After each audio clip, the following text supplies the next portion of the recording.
மா, நாங்க அந்த கட்சியில இருந்து வரோம். எங்களுக்கு ஓட்டு போடுங்க. உங்களுக்கு செய்ய வேண்டியத நாங்க செஞ்சிருவோம். ஐயோ அண்ணன், நீங்க கவலைப்படாதீங்க, எங்க ஓட்டு உங்களுக்கு தான். உண்மைதானே சொல்றீங்க?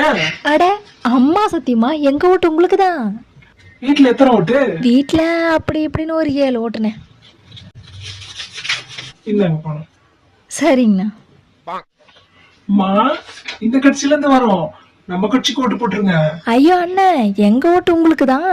அந்த கடவுளே வேணானாலும் உங்களுக்கு தானே போடுவேன். அப்படியா? அட, அப்பா சத்தியமா. நம்ம வீட்டுல எத்தனை ஓட்டு?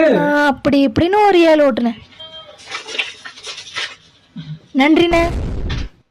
மா, நாங்க அந்த சின்னத்துல இருந்து வரோம். கண்டிப்பா ஓட்டு போட்டுருணும். The next day.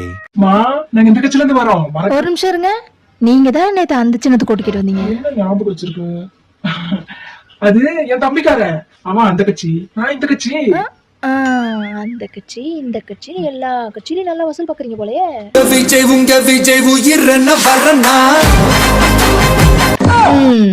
இது வேறயா?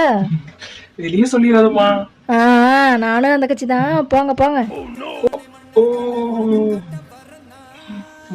ஜெயிக்கிறோம். நம்ம தலைவரை ஜெயிக்க வைக்கிறோம். மக்களே, விடிஞ்சா எலெக்ஷன். ஓட்டு போடுறது வேணா தனிப்பட்ட உரிமையா இருக்கலாம், ஆனா ஒட்டுமொத்த மக்களோட வாழ்க்கை, எல்லாரும் மாற்றம் தானே எதிர்பார்ப்போம். யோசிச்சு போடுங்க. உங்க விஜய் நான் வரேன்.